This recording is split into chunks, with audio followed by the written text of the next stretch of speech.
Hey, it's Michael J, and today I'm going to be talking about the fabulous Josephine Baker.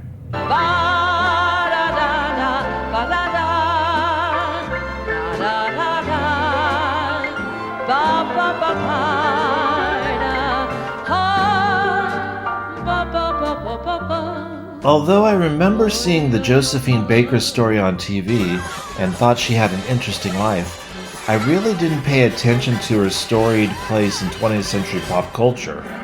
Probably because Josephine Baker was mainly a figure of Paris and not so much an American icon, though she was born in St. Louis, Missouri in 1906.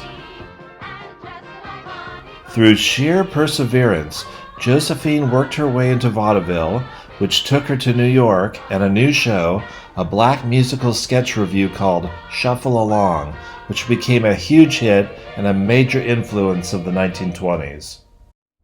A talent scout looking for a new kind of show to produce in Paris enticed Josephine to appear in what became the black revue, La Revue Negre. In Paris, Josephine recognized a more liberal and welcoming world for black artists. In 1927, two defining artistic triumphs happened for Josephine. She was the first black woman to star in a movie, Siren of the Tropics, and she starred in the Paris Folies Bergère revue, where her costume consisted of a skirt of bananas. Her wild dancing, joyous smile, and exotic looks, not to mention a heartfelt way with a song, made her the toast of Paris and eventually an international star. She married a white Frenchman, Jean Léon, in 1937. The marriage only lasted 3 years, but it allowed her to become a French citizen. Josephine didn't have children of her own, but she eventually adopted 13 children of various ethnicities known as her Rainbow Tribe. During World War II, she aided the French resistance. She refused to sing for segregated audiences and used her celebrity to speak out about racism. Josephine had success in French films in the 1930s, such as Zuzu and Princess Tam Tam.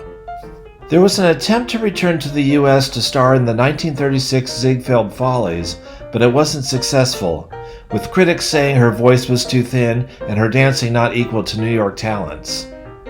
After World War II, Josephine returned to the Folies Bergère, reigniting her old success and winning invitations to tour in America.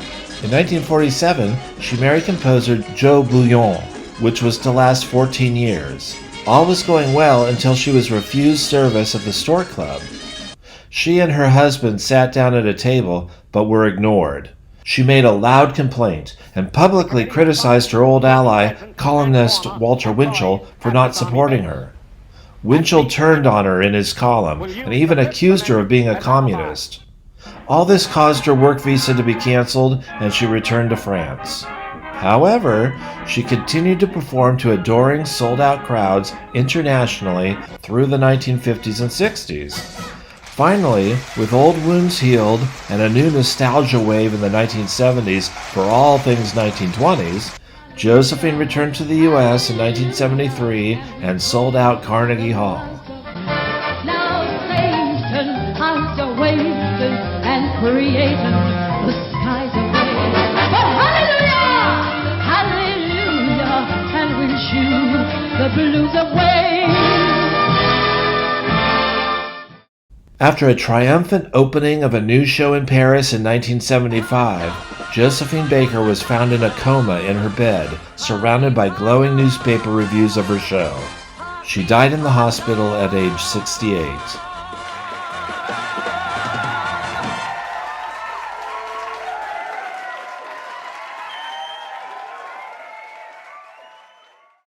Her 13th adopted son was Jean-Claude Baker, who opened my favorite New York bistro, Chez Josephine.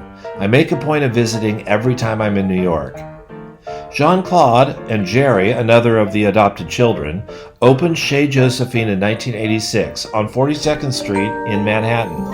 I'm Jean-Claude Baker, your host, and since 1986, I have welcomed our friends and admirers from all over the world, right here on 42nd Street Theatre Row. which is decorated with all kinds of wonderful memorabilia from Josephine Baker's career. The adopted brothers made it into one of the prized restaurants of the theater district with attention to detail, excellent food and service, and a kind of hospitality that is rare. When I lived in New York, I went to Chez Josephine often enough that Jean-Claude began to recognize me as a regular. He also knew I worked for one of his good friends, and so I was always treated like a prince whenever I was there. He would impress my friends by sitting at our table and telling us fascinating show business stories. But the magical thing about Jean-Claude was that he tried to be that friendly with everyone he could, and anyone visiting Chez Josephine always felt special. Sadly, he died in 2015, but the restaurant lives on as a tribute to him as well as Josephine Baker. Once I asked him about an enlarged photo he had of a male dancer on the door of the men's restroom, and he sat down to tell my table an adventurous tale of Josephine smuggling this dancer out of danger to protect him and use him in her shows. These were stories that made me take an interest in Josephine's life, and the more I read about her, saw old film and video of her performance work through the decades, the more I admired her, not just as a glamorous performer, but an heroic and beautiful person who made a difference in the world.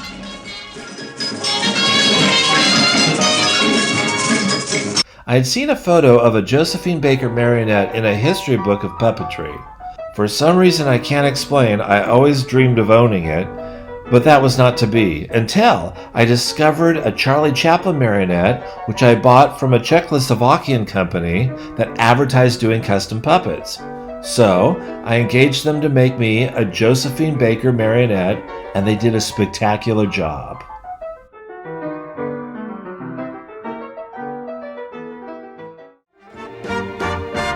Il est pour moi ma folie dans la vie.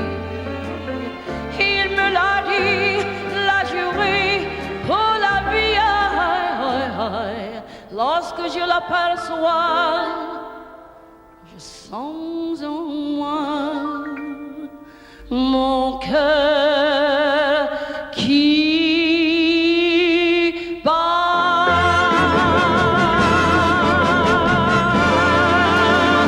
Voilà!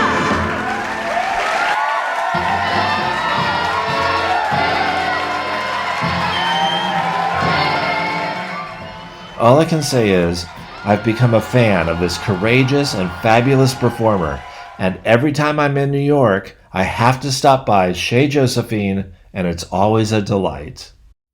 J'ai de l'amour,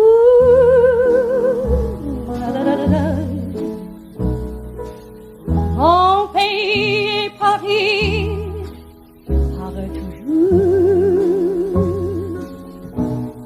Mon cœur est ravi, ma savane est belle. Mais à quoi bon le nier, ce qui m'ensorcelle, c'est Paris, Paris, tout entier. Le voir un jour, la la la la la,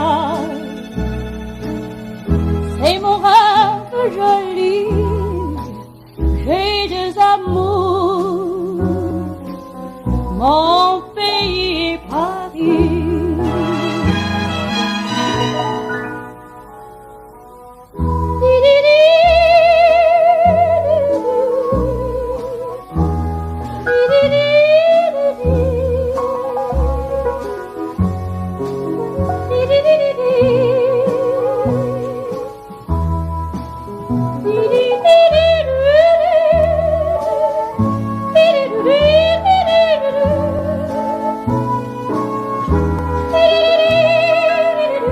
Ce qui m'ensorcelle, c'est Paris, Paris. 1, 2, 3, allez! Da, da.